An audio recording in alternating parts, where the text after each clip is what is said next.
Unajua Mungu anafundisha vitu kwa namna ya ajabu sana. Wakati Mungu ananifundisha utoaji wa sadaka, tulikuwa kwenye ibada kama hii. Nimeandaa shilingi yangu 2000 nataka nipeleke. Nimesimama napeleka 2000, akaniita mtu jirani yangu. Akanigusa, akaniambia samani nisaidie kupeleka sadaka yangu.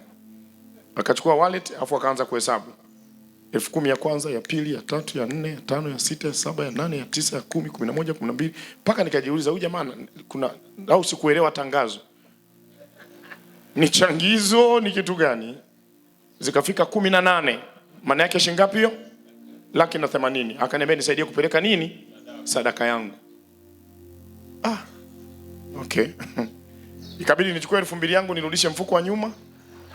Nikachukua wallet, nikachukua 10,000. Nikaiunganisha ile 10,000 kwenye zile 18, zikawa 10 na ngapi? Nikazidondosha na mimi nikamvuruga aliyekuwa anafuata. Maana alipocheki mzigo umedondoka naye akachange sadaka. Lakini tangu siku ile ndo nilibadilisha aina ya matoleo. Nitikieni amen. Kuna mtu anaelewa anachoongea? Sasa inategemea. Unajua Mungu anajua namna ya kutufundisha. Kuna wengine unapigwa ngumi za pua, wengine za tumbo, na ni za kimya. Mungu afundishaji kwa kupiga hadharani. Anakupiga mwenyewe kimya kimya, unacheki unagundua hapa mimi mjinga. Una change. Nitikieni amen. Tumeshafundishwa badilisha sadaka katika jina la Yesu. Come on, badilisha sadaka kwa jina la Yesu. Kwa mimi nataka nikushawishi, unaweza ukapanda makanisa angalau moja tu au mawili kati ya sasa hivi mpaka conference ijayo ya 2028. Kuna mtu anaelewa ninachoongea? Unaweza. Na ukiona unaweza, nenda kamwambie mkurugenzi wako wa jimbo. Mkurugenzi wako wa jimbo atapeleka taarifa kwa askofu wa jimbo, alafu yataingizwa kwenye orodha ya yale makanisa ambayo yanapandwa na CMF majimboni. Alafu yanaunganishwa pamoja, yanaletwa kwa mkurugenzi mkuu. Mkurugenzi akisimama kutoa ripoti yake, ana ujasiri wa kutosha. Sisi kama wanaume tumepanda makanisa kadhaa, kumbe mengine umepanda wala hayajui na hajawahi kuyaona. Wanaonielewa semeni amen. Shike mkono yani yako, mwambie kikao cha wanaume hiki. Sema wanaume tunaongeaga hoja. Tuko sawa sawa? Niruhusu nimalizie hivyo vitu vyangu vichache alafu nikuombee. Nikukaribisha kwenye kongamano la DMS mwaka huu Novemba. Tutakutana hapa kuanzia tarehe 24. Kwa hiyo naomba nikukaribishe, tutakuwa na kongamano kubwa na nimeondoka hapa na upako wa ng'ombe, na mimi nataka niwapige ng'ombe wale ndugu wale. Sasa tunajifunza, na nilikuwa namueleza mzee wangu Manupa, nikamwambia hebu angalia huko kwenye zizi lako. Mimi niko radhi kuja, nitaswaga kumleta hapa liwe ng'ombe na mimi hapa. Jamani amen. Lakini kwa kuwa ni mwanaume na ndiye mwanaume namba 2 hapa TAG. Hallelujah. Imeenda haijaenda hiyo? Na ametuambia kabisa neno tumewaka hatuzimiki sio la DMS tena. Tumelichukua ni letu.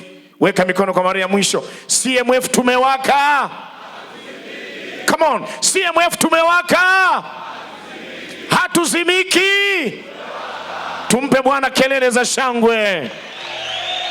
Safi kabisa, safi kabisa. Utakumbuka tunamalizia kitu kinaitwa inawezekana ukainuka tena, ukaendelea mbele na ukaleta matokeo. Praise the name of God. Na tumeelezwa juu ya namna ambavyo mwanaume anapaswa kuwa na matokeo. Utakumbuka kwenye yale mambo matano, zile objectives 5 tulizokubaliana. Kwa nini tunajifunza mwanaume kurudi kwenye nafasi yake? Tulikubaliana ya kwamba tunataka kujifanyia tathmini ili tuone kama matokeo yaliyokuwa yanakusudiwa ndiyo tunayoyaona. Wanaonielewa nisaidie kusema amen. Nisaidieni kusema amen. Sasa kabla sijakurudisha hapo kwenye hivyo vitu vichache vya kumalizia, nikupe zile kuni mbili za mwisho. Ili uondoke na kuni zote zimekamilika. Jina la Bwana libarikiwe. Tulisema viashiria ama kuni za uamsho, namba 1 ni toba ya kweli. Toba ya kweli. Unakumbuka sawa sawa? Namba 2 tukasema ni, sasa maandiko naomba muda ni mchache nisiyarudie. Si ni sawa jamani? Namba 2 tukasema ni kuhuika kwa shauku ya ibada kwa mtu binafsi. Jina la Bwana libarikiwe sana. Namba 3 ni kulipenda neno la Mungu na kuliishi. Praise the name of God. Namba 4 ni kuhuika kwa maisha ya maombi ya mtu mwenyewe. Yani unapenda kuomba kibinafsi. Namba 5 ni kumpenda Mungu na kumtolea kwa moyo wa hiari au wa kumfurahia. Namba 6 ni kumpenda Mungu na kumtumikia, unaupenda utumishi. Praise the name of God. Naamini tuko pamoja. Namba 7 ni kuinuka kwa moyo au roho ya unyenyekevu na kuondokana na nini? Na kiburi. Naamini tuko pamoja. Naamini tuko pamoja. Namba 8 ni kurudisha shauku ya kumtafuta Mungu na kuyafurahia yale yanayomfurahisha na kuyachukia yale yasiyomfurahisha, yale yasiyoyapenda. Na nikakupa maandiko na nikakupa na mifano ya ndugu zetu walichokifanya wakati wao. Praise the name of God. Nikakueleza namna ambavyo sanduku la agano lilipaswa kurejeshwa na wakati linarudi. Kwangu mimi, maaskofu, kurugenzi na kamati yako, kwangu mimi uamsho na ufananisha na sanduku la agano. Kuna mtu anaelewa ninachoongea? Kwangu mimi uamsho na ufananisha na nini? Na sanduku la agano. Limesharejea. Tusaidiane tulipokee. Come on, nasema tusaidiane tulipokee. Sasa kuna mtu mwingine anakaa anasubiri miaka 13 ya moto wa uamsho, anasubiri uamsho kama vile kuna gari analingoja linakuja, atasikia mungurumo tu. Lile linakuja, hilo daka. Uamsho ndio huu. Kuona wanaume wana kikao cha zaidi ya wanaume 1500, huo ndio uamsho wenyewe. Na sisi tumekubaliana, tumewaka, usiturudishe wapi? Nyuma. Mkurugenzi ameshaongea, kuna kitu nitaka niseme. Sasa amekimaliza. Nitaka niwatie moyo kwenda kufanya tathmini mkiondoka hapa. Ninyi ambao mmewakilisha jimbo, wakaeni na wale watu. Wasaidieni kujifunza tuliojifunza. Inawezekana usiwape sawa sawa na ulichopokea hapa, lakini kuna namna unaweza ukawasaidia. Hizi mafundisho yako mitandaoni, fanya kila unachoweza ili angalau ladha hii iliyoko hapa ifike jimboni. Wanaonielewa semeni amen. Na wanaume wakaweke mguu chini, conference ijayo tujae hapa mara 3, mara 4, mara 5. Kwani nini bwana? Tumfanyie mzee tatizo zuri. Tumsababishie matatizo mazuri. Hivi unaelewa ninachoongea? Unajua matatizo mazuri ni yapi? Anasikia tu Dodoma kila kitu kimesimama. Sio ukumbi, sijafika ukumbini. Maana kuna mabasi yanaonekana yanaingia Dodoma, hayajulikani yanakotoka. Na yote yameandikwa CMF. Sasa watu wanajiuliza, hivi CMF ni nini? Ni website? Ni kitu gani? Ni jeshi? Hao watu ni wa wapi? CMF. Ni nini hiki? Wanashangaa, polisi wanapigiana. Hii barabara ya Singida tunaona magari 18 yote yameandikwa CMF na vitambaa mbele. Hatujui yanakoelekea. Barabara ya Iringa tunaona kuna magari kama 25 yameanzia Mbeya yanakuja, hatujui kinachotokea. Wanajiuliza what is happening? Barabara ya Kondoa kuna magari 28 yanakuja, yote yanaelekea ndani ya mji wa nini? Wa Dodoma. Hapo tumeshamtuma mkurugenzi, ametuandalia itifaki, imeenda Central Police. Tumewaambia tunaomba kwa muda barabara ziwekwe wazi. CMF wafanyeje? Wapite. Wanaonielewa seme amen. Wanaonielewa seme amen. Niwaulize swali, inawezekana iwezekani? Tunaongeza tatizo zuri, alafu tunajaa hapa. Mzee anapokea taarifa, baba askofu, tumeambiwa kuna kitu kinaitwa CMF kwenye dini yako. Ni nini? Anacheka.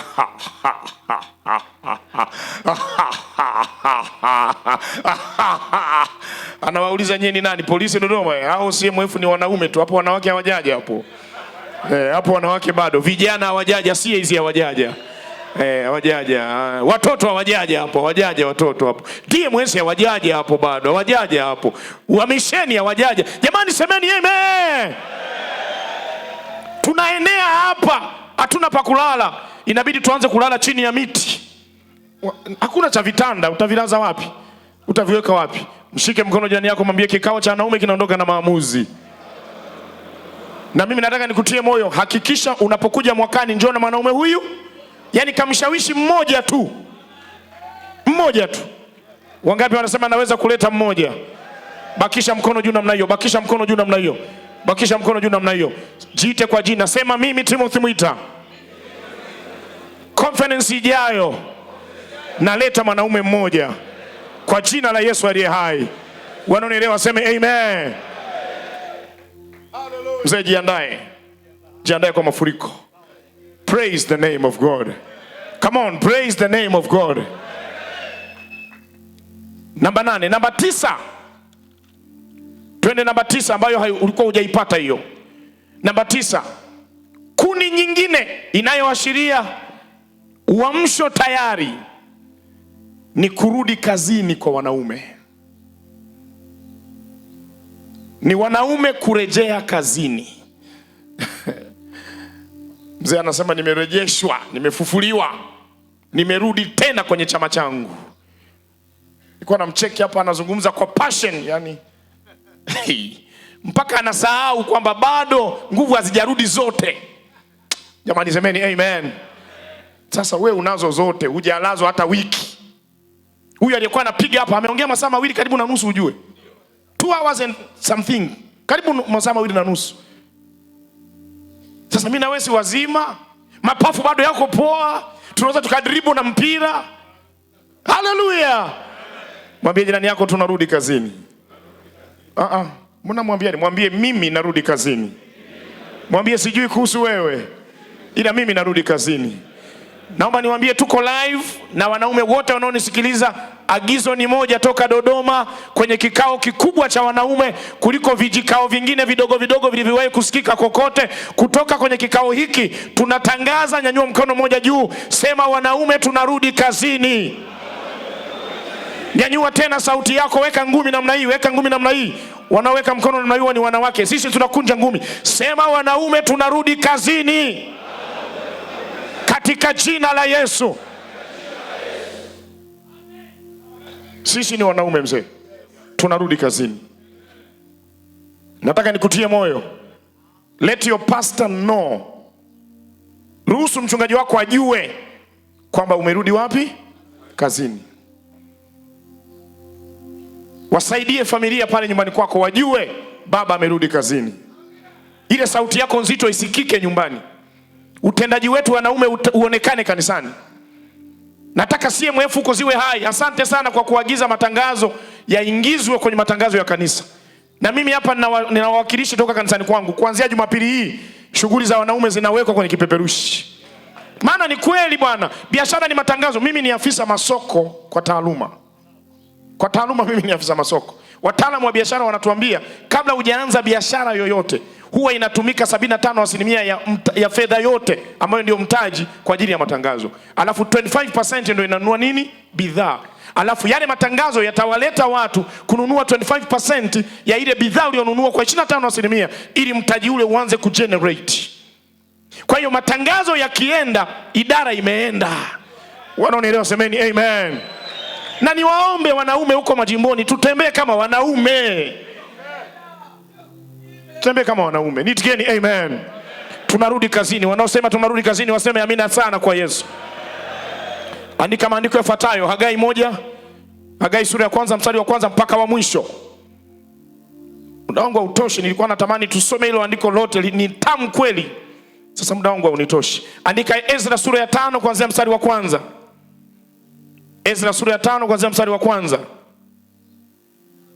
Andiko la 3 andika Ezra sura ya 10 mstari wa 4. Utaniwekea hilo moja tu la Ezra sura ya 10 mstari wa 4. Hapa kuna tamko hapa. Liko tamko la wanaume kurejea kazini. Wanasema imeandikwa historia. Ukisoma hii Ezra unaiona taarifa ya namna ambavyo watu wanapewa tena anaagizwa, anaelekezwa, anamwambia kazi hii inakuhusu wewe. Sio mtu mwingine, hii ni yako wewe. Na kama inakuhusu wewe, huna cha kufanya, huna uchaguzi, ni kurejea wapi? Kazini. Inuka. Naomba tusome pamoja. Simama juu. Simama tusome pamoja. Kama tuko jeshini hapa, simama kidogo tusome pamoja. Maagizo ya kijeshi watu wao wapewe wakiwa wamekaa namna hii. Kaa sawa sawa, semeni amen. Naomba tusome pamoja maneno hayo. 1 2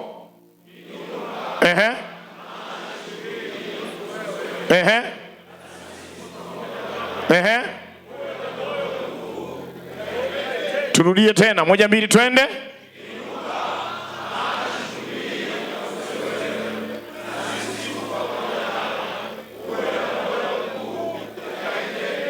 Jina la Bwana libarikiwe. Come on, jina la Bwana libarikiwe. Hapa kuna wito unatutaka tuinuke. Na sababu ya kuinuka ni moja tu. Shughuli hii inanihusu.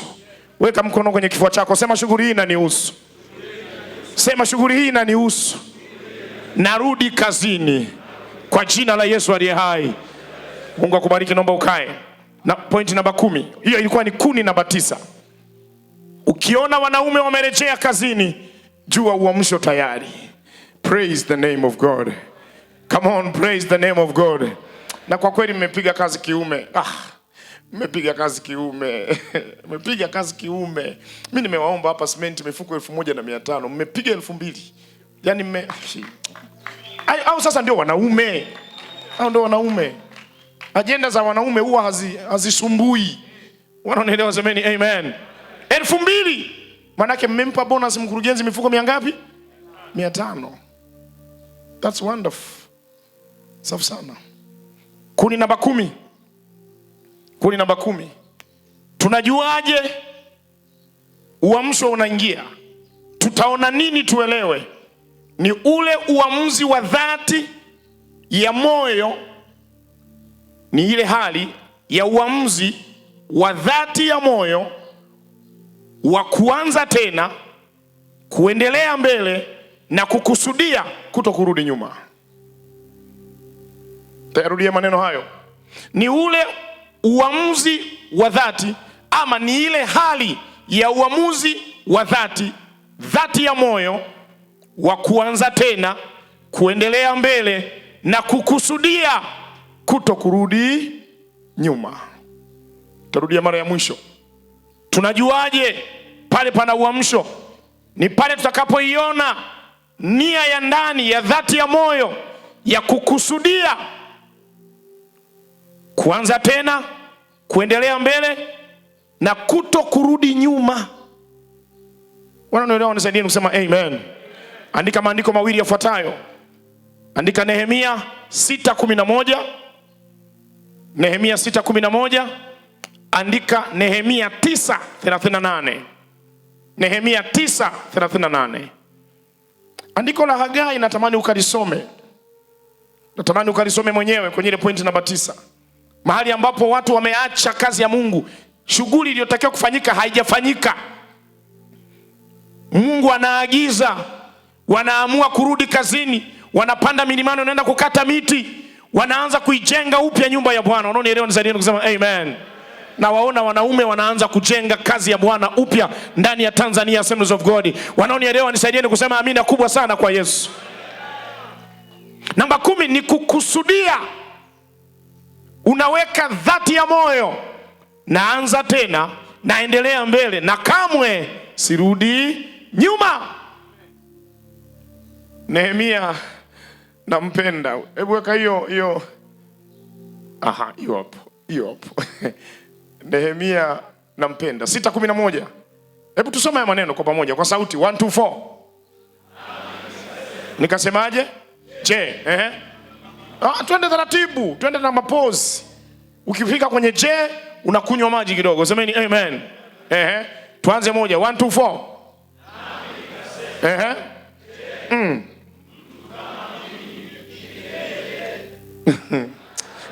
Tulia kwanza hapo. Hiyo kwanza ikae sawa. Mtu kama mimi mwanaume ninayejielewa ndani ya kanisa linalojielewa na askofu mkuu anayejielewa na kamati inayojielewa. Maaskofu wa majimbo wanajielewa, wanakuja kwenye conference ya idara. Wanaume wamekaa kikao chao siku 5 wako hapa. Maana unajua hii ni kuanzia Jumatatu Hii ni kuanzia Jumatatu, weekdays hizi. Hatujaja weekend hapa, tumekuja siku za kazi. Yaani tumepiga kikao ndani ya siku za nini? Za kazi. Alafu ni kikao tumekula suti na tai. Na tumejipulizia perfume. Tumelala na kula ng'ombe. Semeni amen.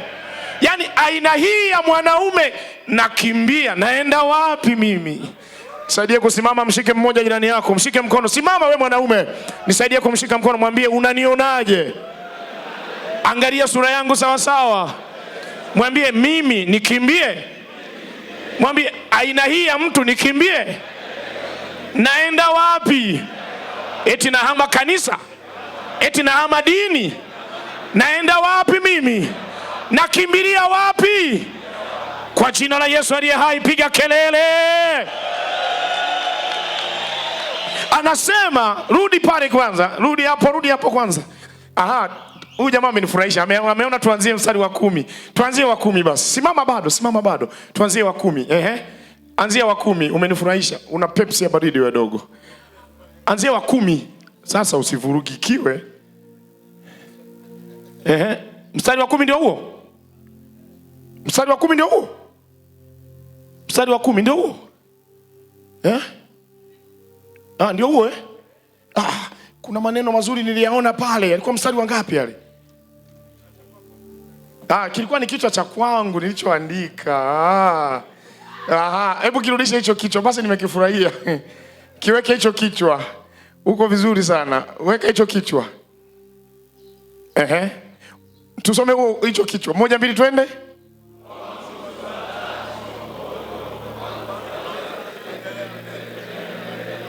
Na kutorudi nyuma. Semeni amen. Twende sasa mstari wa 11. Twende mstari wa 11. 1 2 twende.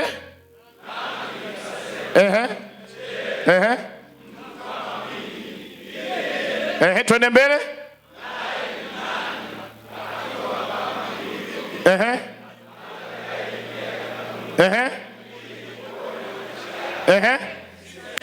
Malizia ya mwisho nini? Sema kwa nguvu nini? Sasa badilisha, sema sitakimbia. Yaani hayo maneno mimi ninapoyasoma huwa anayasoma hivi. Je, mtu kama mimi kikwetu Ukuriani, kama hujatairiwa unaitwa mtoto hata ukiwa mzee. Sio kama unanielewa? Yaani tuna utamaduni unaofanana na wa Kiyahudi hivi. Yaani ukiwa hujatairiwa, na sisi hatutairiwi kwa ganzi. Hatudungwi sindano ya ganzi. Unatairiwa kwenye kikao kama hiki, wanaume wamesimama na wanawake wamesimama. Alafu kuna jamaa anayetahiri amesimama hapa na wewe unasimama mbele ya watu hapa. Alafu ukiwa umesimama umeshikilia mkuki namna hii. Macho yako yako nyuzi 90 yanawacheki watu. Hii inanipunguzia mwendo, shika hii.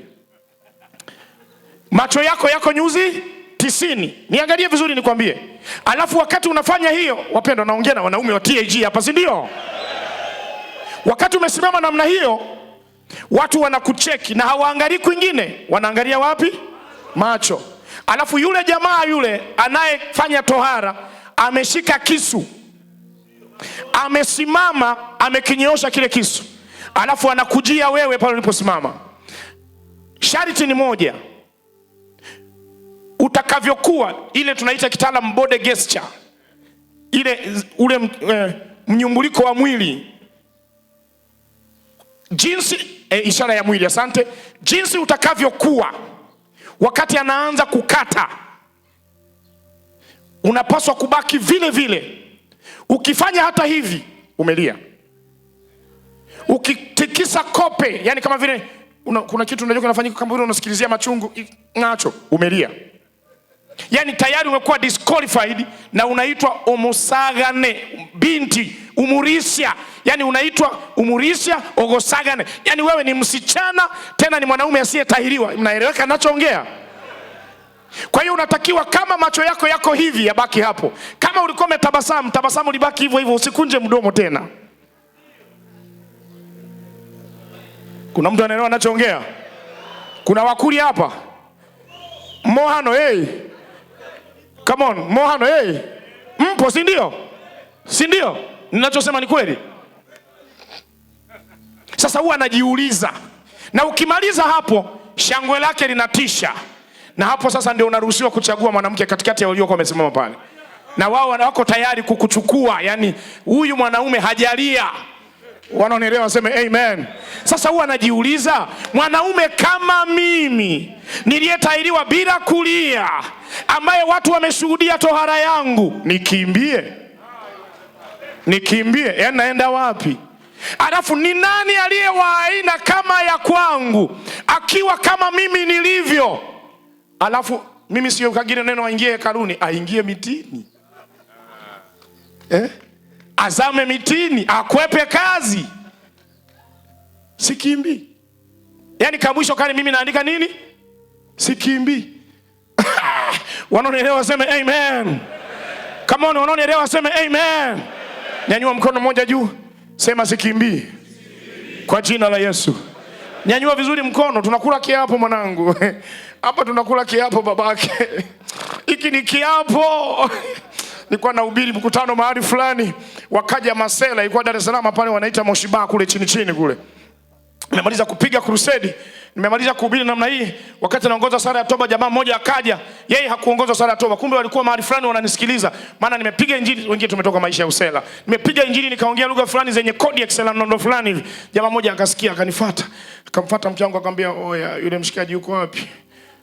Mke wangu akauliza, "Mshikaji nani?" Kabla ya kuja kwa mke wangu alikutana na shemasi mwanamke. "Tunataka yule mshikaji, yule msela wetu yule." Akamwambia, yule dada akamwambia, "We, toka. Kuna mshikaji hapa, kuna msela hapa." Akamwambia, "Yule alikuwa anakata mistari mama yake. Namtaka yule mimi. Nataka niongee naye, nimeielewa mistari yake." Sasa akuelewa kabisa. Mke wangu akasikia yale maongezi yao. Akamfuata akamwambia, "Anamtaka mume wangu, anamtaka pasta." Kwa hiyo umemuelewa? Akasema, "Nimemuelewa." Nikamkuta yule jamaa. Jamaa ana jinsi jipya lakini amekata kipande kimoja. Yaani mguu mmoja umekatwa. Sijui umenielewa? Jinsi ni mpya lakini imefanya nini? Imekatwa. Alafu anatembea kama anakwepa moto hivi. Kwa nikafika nikaongea naye, kaniambia, "Babake, wewe mbaya wewe. Wewe mbaya. Mistari yako nimeielewa ile. Nataka uniambie tufanyeje sisi na masela wenzangu." Nikamwambia, "Mnamtaka Yesu?" "Hatuna namna." "Hatuna namna." Nikamwambia, "Wako wangapi?" Wakasema, "Wako pale, jamaa zangu wako pale." Nikamwambia, "Waambie waje." Wakaja kama watu kama walikuwa kama 6-8 hivi.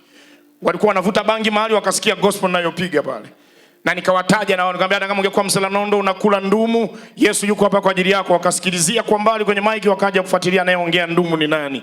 Wakasogea pale. Kwa hiyo pokuja nikamwambia, "Ninafanyaje?" Wakasema, "Tueleze cha kufanya, tuko chini ya miguu yako." Nikamwambia, "Naombeni tumpokee Yesu sasa." Ndio jambo la kwanza. Wakasema, "Tuko tayari." Nikamwambia, "Fuatisheni maneno haya. Semeni, Bwana Yesu." Wakasema, "Tumemwakilisha mmoja na tuwakilisha babake." Yaani wamekubaliana mmoja ndio aitikie sala ya toba kwa niaba yao. Nikamwambia, "Sema Bwana Yesu." Yule mmoja akasema, "Yaani mimi nataka aitikie, sema Bwana Yesu." Akasema, "Kama alivyosema msera."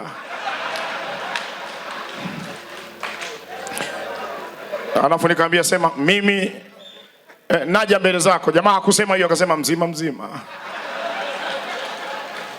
Sijui mnanielewa Mzima. Mimi ni mwenye dhambi. Hakujibu hiyo. Yaani yeye hajibu, anaongezea. Nikamwambia, "Mimi ni mwenye dhambi." Nakumbuka yeye anaitikia kwa niaba ya kundi lake. "Mimi ni mwenye dhambi." Akasema, "Hata ndumu tuliokuwa tunachoma dakika 5 kabla hatujaja hapa babake." Yaani anamkumbusha Mungu, yaani ni kweli tuna dhambi lakini kuna nyingine tumeichoma saa chache zilizopita. Wanaonielewa semeni amen. Akasema, "Futa jina langu kwenye kitabu cha hukumu." Akasema, hicho noma. Yaani hasemi futa, yaani anatia muhuri kwamba hicho kitabu ni nini? Noma, kifai hicho. Wanaonielewa semeni amen. Sasa nisiendelee huko, nyanyua mkono mmoja tule kiapo babake. Nyanyua mkono mmoja tule kiapo. Wanaume tunaondokaga na kiapo, semeni amen. Nyanyua mkono mmoja, sema, "Mimi Timothy Mwita sikimbii, siingii mitini, kwa jina la Yesu aliye hai. Nakabiliana na uamsho. Nitahubiri injili. Nitapanda makanisa. Nitawaleta watu kwa Yesu. Sikimbii, kwa jina la Yesu." Piga kelele za shangwe na vigeregere kwa Bwana.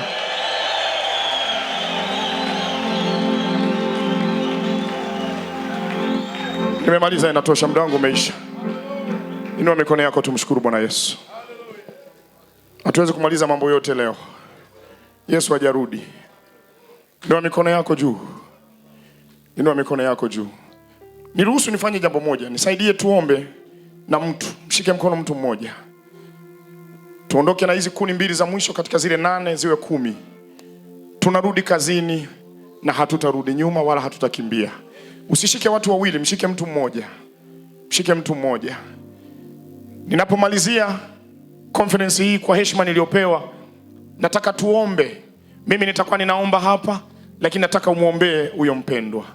Hayo yaliyosemwa kwenye masikio yake, hayo yaliyosikika kwenye fahamu zake. Tuna kazi kubwa ya kufanya kama kanisa. Tuna mahali tunaenda. na sisi Bwana ametuamini, ametupa sisi kuwa wawakilishi wake. Haya mahubiri yanakwenda mbali, tuko live kupitia mitandao mbalimbali, kupitia TV, watu wengi wanaona na kusikia. Lakini sisi tulioko hapa Yerusalemu, Roho ametushukia wenyewe, kabla ya walioko Makedonia, kabla ya walioko Samaria, kabla ya walioko Yudea. Tunaondoka hapa na mkakati wa kuwafikia wengine. Inua sauti yako, tamka neno kwa ajili ya huyo mmoja uliyemshika mkono.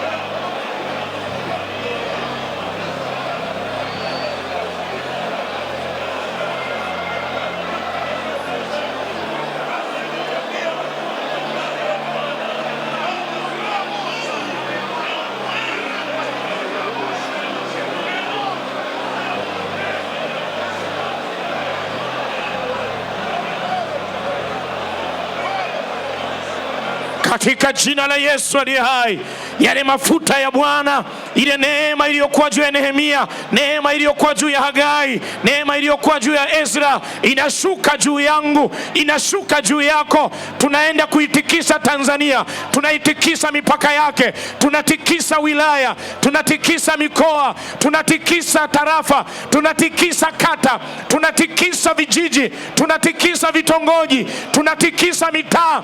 Sisi wanaume Bwana ametupa neema.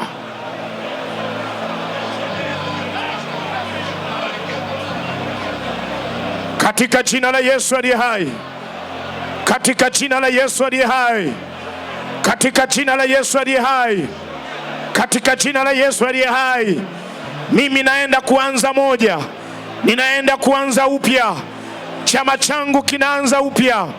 CMF inaenda kujielewa, CMF inajitambua, CMF inajielewa, CMF inajitambua. Inaanza kazi, inaanza kazi, inaanza kazi, inaanza kazi. Wanaume tunarejea kazini, wanaume tunarejea, wanaume tunarejea, wanaume tunarejea, wanaume tunarejea, wanaume tunarejea. Katika jina la Yesu aliye hai, tunarejea, tunarejea, tunarejea, tunarejea, tunarejea, tunarejea. Tunaweka maamuzi ya kurejea, tunaweka maamuzi ya kurejea. Mstari wa 38 wa ile Nehemia sura ya 9, tunaiona statement inafanywa. Ezra anatoa tamko kwa niaba ya wengine, anasema kuanzia leo tunafanya maamuzi, tunayatia muhuri maneno na maamuzi tuliyokubaliana, tunachukua hatua, tunaanza utekelezaji. Ninaiona Tanzania mahali pengine, ninaiona TAG mahali pengine, ninaiona TAG mahali pengine, ninaiona TAG mahali pengine, ninaiona TAG mahali pengine, ninaiona TAG mahali pengine, ninaiona TAG mahali pengine, ninaiona TAG mahali pengine, ninaiona TAG mahali pengine. Ninaliona kanisa la Kristo, ninaliona kanisa la Kristo, ninauona mwili wa Kristo, ninauona mwili wa Kristo, ninauona mwili wa Kristo unakwenda kwingine katika jina la Yesu aliye hai. Naomba nisikilize, nifanye mambo mawili ya mwisho. Nisikilize, nifanye mambo mawili ya mwisho. Kwa sasa nataka nifanye jambo moja, alafu nimalizie la mwisho.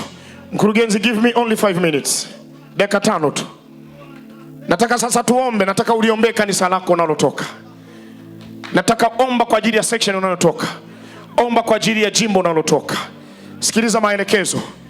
Nataka tumwambie Bwana, haya tuliyoyapokea, haya tuliyoyapokea yasiwe ya kwetu. Sisi tukawe carriers of the anointing of God, tukawe vyombo vilivyokuja kuchukua. Sisi ni containers. Haya tunayoondoka nayo yakalete matokeo. Ombea kanisa lako, kiombee chama cha CMF cha kanisani, muombee kiongozi wako.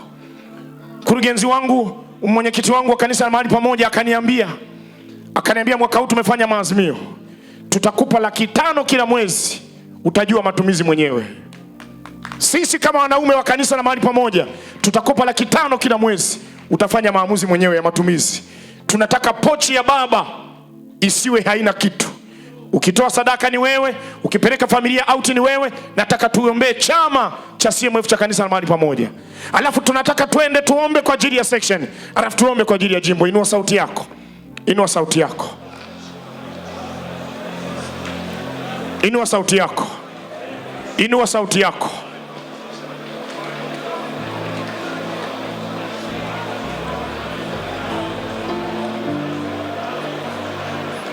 Omba kama mtu mwenye ufahamu. Wale unaoweza kuwataja kwa majina, wataje kwa majina. Mtaje kiongozi wako kwa jina wa kanisa na mahali pamoja. Taja wasaidizi wake. Taja mipango alionayo. Ombea neema ya Bwana. Ombea malengo mkakati. Ombea maono alionayo. Huu mwaka bado haujaisha. Yale waliokusudia yatokee tuyaone yanatokea. Kisha utaiombea section, kisha utaliombea jimbo lako. Na unapoombea section, utamwombea mkurugenzi wa section na kamati yake yote. Utaiombea jimbo, muombee mkurugenzi wa jimbo na kamati yake yote. Omba neema ya Bwana, omba kibali cha Bwana, omba kuanza moja. Bwana akaifufue CMF kanisani, akaifufue CMF section, akaifufue CMF jimbo. Bwana alete matokeo yasiyo ya kawaida. Katika jina la Yesu aliye hai. Katika jina la Yesu aliye hai. Katika jina la Yesu aliye hai. Katika jina la Yesu aliye hai. Katika jina la Yesu aliye hai. Katika jina la Yesu aliye hai. Katika jina la Yesu aliye hai. Katika jina la Yesu aliye hai. Katika jina la Yesu aliye hai. Roho ya uvivu tunaiondoa. Kukata tamaa tunaondoa. Kuchoka tunakuondoa. Kushindwa kunaondoka leo. Mazoea yanaondoka leo kwa jina la Yesu aliye hai. Wanamke, wanaume wanaanza moja. Wanaume wanainuka tena. Wanaume wanaanza tena. Wanaume wanarejea kazini. Wanaume wanaanza tena. Wanaume wanaanza tena. Tunaanza tena wanaume. Tunaanza tena wanaume kwa jina la Yesu aliye hai.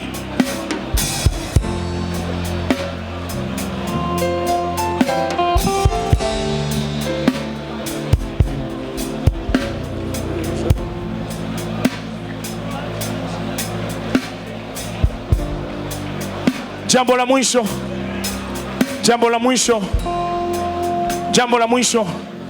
Kwenye zile objective 5 za somo hili tulisema mwisho ni mimi kujipata na kurejea kwenye shauku yangu na Mungu. Weka mikono kichwani kwako. Weka mikono yote miwili kwenye kichwa chako. Nataka umwambie Bwana, nikijikagua ninajiona nimejipata. Kama kulikuwa kuna dhambi za siri ndani yangu, naomba unisamehe. Ule uvivu niliokuwa nao ninaomba uondoke. Nataka nikalete matokeo. Nitakaposimama mahali popote matokeo yaonekane. Inua sauti yako, mwambie Bwana, hiyo ni ya kwako mwenyewe. Hiyo ni yako mwenyewe. Hiyo ni commitment yako mwenyewe. Hiyo ni commitment yako mwenyewe. Baba, asante kwa neema yako.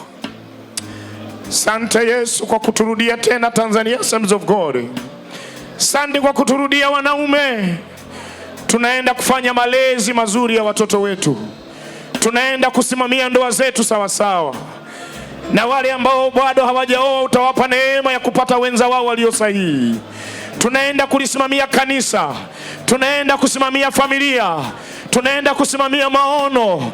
Tazama Bwana, umesema mkono wako si mfupi hata usiweze kutufikia. Mikono yetu imewekwa kwenye vichwa vyetu. Umesema mimi kama mhubiri nikiweka mikono juu ya watu, Bwana unafanya matokeo, unafanya mapinduzi. Nikiweka mikono juu ya wagonjwa, nikiweka mikono juu ya wanaowekwa wakfu, Bwana utaleta matokeo. Hii mikono Bwana, mikono wangu ni miwili tu, haitoshi kuweka mikono ya watu hawa wote, lakini imeinuliwa mikono yao, imewekwa juu ya vichwa vyao. Baba, paka mafuta mikono hiyo, ipake mafuta mikono hiyo. Ninabariki vichwa hivyo, ninabariki maisha yao, ninabariki familia zao, ninabariki maisha yao, nawabariki watoto wao, nabariki ndoa zao, nabariki huduma zao, nabariki biashara, nabariki kila wanachokigusa kwa mikono yao. Baba, ukalete matokeo. Inua mikono yote miwili juu sasa. Inua mikono yote miwili juu sasa. Inua macho yako mbinguni. Ninaomba neema ya Bwana, hiyo mikono ikapakwe mafuta. Hiyo mikono ikalete maajabu. Hiyo mikono itawekwa juu ya wagonjwa, wataponywa. Hiyo mikono itashika miradi, itafanikiwa. Wazo la biashara liwekwe ndani yako. Bwana aponye akili hiyo. Bwana aponye akili yako, ikafae kuleta malezi yaliyo bora, ikafae kufanya biashara. Natabiri miradi mikubwa, natabiri makampuni, natabiri biashara kubwa, natabiri wholesaling shows kwa jina la Yesu aliye hai. Yale maduka makubwa yaanze kwa jina la Yesu aliye hai. Na itabiri miradi mikubwa, natabiri law firms, zile ofisi za sheria zitakazozaliwa na wewe. Ninatabiri makampuni ya security, ya ulinzi yanayoanzishwa na wewe uliyeko hapa. Mkono wa Bwana uwe juu yako, mawazo mapya yaje juu yako. Bwana akupe elimu ya kutosha, Bwana akupe akili ya kutosha, Bwana akupe ufahamu, na zaidi ya yote akupe watu sahihi kutoka kila eneo, ndani na nje ya nchi ya Tanzania. Bwana awalete watu, mashariki kakuletee, magharibi kakuletee, kusini kakuletee, kaskazini kakuletee. Wewe hautakuwa wa kawaida katika jina la Yesu aliye hai. Unaweza, unaweza, unaweza Bwana. Unaweza, unaweza Bwana. Unaweza, unaweza Bwana. Unaweza, unaweza Bwana. Mshike mkono jirani yako, mwangalie usoni, mwambie hongera kwa kikao kizuri. Hongera kwa kikao. Mwambie natamani kukuona conference ijayo. Mwambie natamani nikuone conference ijayo. Mwambie ukija nitambulishe kwa rafiki utakayekuwa umekuja naye. Mwambie maneno hayo. Mwambie ninaamini utakuja. Naamini utakuja na mtu. Mwambie nakutakia matokeo mema. Mwambie nakutakia matokeo mema. Mwambie haya yote uliyofundishwa kayaingize kazini. Nyanyua mikono yako, itikia maneno haya. Nakutakia baraka za Bwana, itikia amen. Amen. Bwana akutunze na kukulinda wewe. Amen. Bwana akakupe afya njema kwa jina la Yesu. Amen. Na kama ulikuwa na ugonjwa ndani yako, Bwana afanye operation uondoke ukiwa mzima kwenye conference hii kwa jina la Yesu aliye hai. Amen. Na kama ulipoteza nguvu za kiume zikaanza kuyumba, zinarejeshwa na Bwana kwa jina la Yesu aliye hai. Ninatamka kwa mara nyingine, kama ulianza kupoteza wanaume wako, unarejeshwa tena kwa jina la Yesu aliye hai. Amen. Uamsho sio tu kiroho, ni pamoja na nguvu zako, ni pamoja na wanaume wako, ni pamoja na mipango yako, ikarejeshwe tena kwa jina la Yesu aliye hai. Amen. Bwana yatunze maisha ya familia yako kwa jina la Yesu. Amen. Ndoa yako ilindwe na Bwana kwa jina la Yesu. Amen. Ikiwa hujaoa, Bwana akupe mke toka kwake kwa jina la Yesu. Amen. Wewe mwenye watoto, Bwana wabariki wanao kwa jina la Yesu. Amen. Inua mikono vizuri, inua mikono vizuri. Tulia kidogo, tulia kidogo. Kiwa umeinua mikono, inua macho yako juu. Wewe haujazaa mashoga, haujazaa wasagaji, haujazaa wavuta bangi. Chini ya wingu hili Bwana kurejeshee watoto wako. Waliokuwa wameenda vibaya warejeshwe kwa jina la Yesu. Utawaona wanao kwa jina la Yesu. Bwana anawarejesha kwa jina la Yesu. Na roho ya usagaji tunaikomesha kwa jina la Yesu aliye hai. Roho ya ushoga inakomeshwa kwa jina la Yesu aliye hai. Amen. Toka kwenye kikao hiki tunatangaza mwanaume atakuwa mwanaume na atafanya majukumu ya kiume kwa jina la Yesu aliye hai. Amen. Bwana akulinde, akutunze katika jina la Yesu. Kelele za shangwe na vigelegele kwa mfalme wa falme. Haleluya. Haleluya.